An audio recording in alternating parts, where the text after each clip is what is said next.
at one point, maybe really early.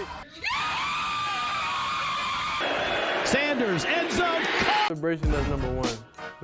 Hey guys, it's Father David Michael Moses, and the most insane thing that's ever happened in the NFL draft just happened. Shedeur Sanders, who many thought might be the first overall pick just a few months ago, fell into the 5th round of the draft. And I think this whole situation highlights an important spiritual lesson for our culture right now. So I want to talk about that in a second here, but I also just like football, and I kind of want to talk about football. But I do have a spiritual lesson coming for you at the end. Quick note as we get started here, please make sure that you subscribe so you don't miss out on future videos. Thanks so much. So a little bit of background if you don't know, there's this guy named Deion Sanders, who is an ex-NFL football player. He was a star in the league. He was very, very good at his position. He was a defensive back, very, very confident. In fact, his nickname was Prime Time. They called him Prime because of the way his attitude kind of pervaded the entire gang. So after his playing career, a few years ago, he became a coach for college football. And he took a pretty small program, Jackson State, and he transformed that program. He made it into a powerhouse in their division. I think they ended up winning the championship there. And 2 of his sons actually played for his team there. Well, after there, he actually got a job at a Division I school, Colorado, as the head coach there, and he brought his sons with him.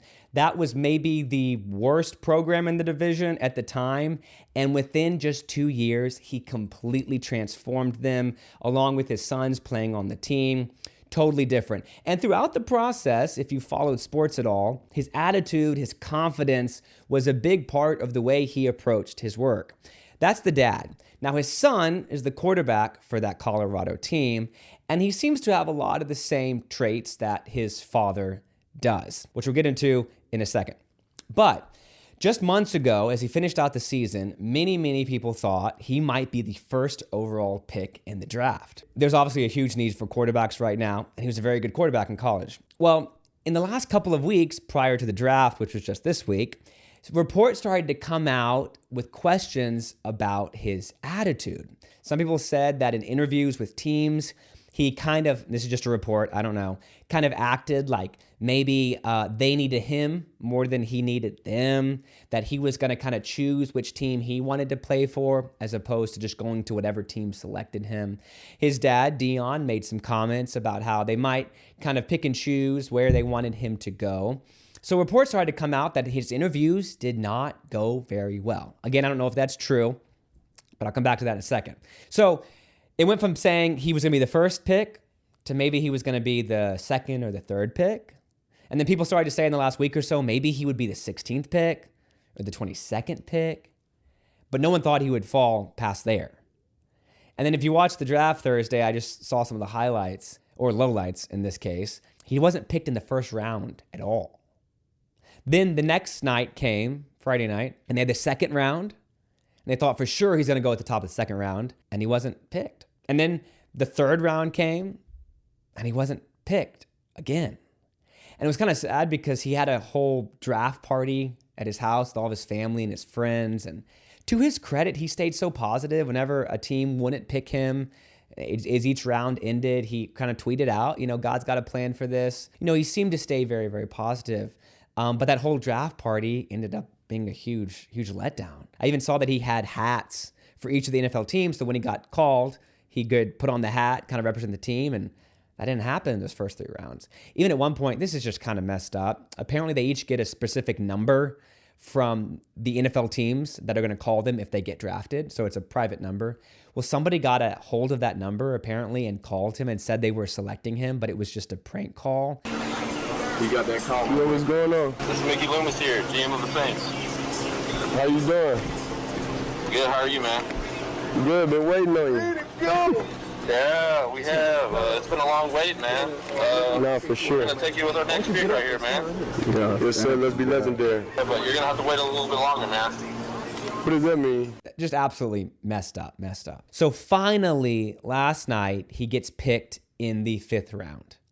And to his credit, he was ecstatic. He was excited. He didn't act like this finally had happened or it should have happened earlier. He seemed very, very grateful. So I'm super hopeful for him. I wish him all the best in his future NFL career. But with all that kind of as a backdrop, here's my thought. I have no idea what's true and what's not in terms of his character or how the interviews went. I was not there. I have no idea. So I'm not going to make a judgment on him or his character or his attitude. I'm also not making a judgment on the NFL executives who are picking him or choosing not to pick him or whatever. But here's why I'm making this video. With all the talk about his attitude and what role that played or didn't play in him getting picked or not picked, I think our culture is kind of confused about how to distinguish between pride, confidence, and humility. So what you have right now is half of kind of the analysts online are saying that he lacks humility and he needs to check himself and check his attitude. And the other half are saying that he's just confident and he's secure and that quality intimidates other people who are insecure. That these people in the NFL offices don't want somebody who's confident in themselves. They want weak people instead. Again, I don't know which one it is, but I would say, is there no room for a distinction between those two things? There's a big difference between being confident and being prideful. And I feel like what happens in our culture right now in this situation and many other situations is that if somebody is prideful, but you like them, then you just call them confident. But if somebody is confident and you don't like them, then you call them arrogant. It just ends up being whatever we want it to be, and we just frame the confidence or the arrogance in whatever light we want, depending on whether or not we like the person. So maybe it's good to have just a very brief explanation of the difference between those things. Humility is seeing yourself as God sees you. It's seeing what is true about yourself. Humility, I love this quote, humility isn't thinking less of yourself. It's probably just thinking of yourself less, right? It's being less self-centered and more focused on others. Ultimately, humility is truth. Arrogance, pride, on the other hand, is presuming things that are not true, things that are fantasies. So it's confident and humble to say, I'm a child of God. I am loved by God infinitely. God's grace is at work in me. God wants me with him forever. That's humble confidence. It's arrogant to say, I'm sinless, or I never do anything wrong, or I don't need to avoid temptations because I can handle it, I'll be fine. Or these sins, they affect other people, but these sins for me, I can handle them, they're fine. That's arrogant and prideful. St. Paul freely admitted that he was a horrible sinner and all these bad things he did in persecuting Christians. But St. Paul also said, hey, I'm one of the apostles. Y'all should take what I'm saying seriously. In other words, we could say that humility is relying on what God has entrusted you with, recognizing that it's always a gift, that God can use it through you if he wants to, or if he chooses not to, he can even take away gifts at times if he wants to. Whereas pride is saying, this is mine, and I can use it how I want and when I want. That my gifts belong to me and come from me, and I can take credit for them, which often falls apart. So I just think it's good for us as we work on our own character and as we form our children, our friends, as we talk about things, to be clear, like we're not called to be people who are like, oh, I'm terrible, I'm horrible, I'm so bad, I have no gifts. That's not humility. Humility is recognizing what you've been entrusted with, but recognizing it didn't come from you, but being willing to use it for others. It's confidence. Pride is believing that you're better than you actually are, or thinking that your gifts come from you and that you can take all the credit for them.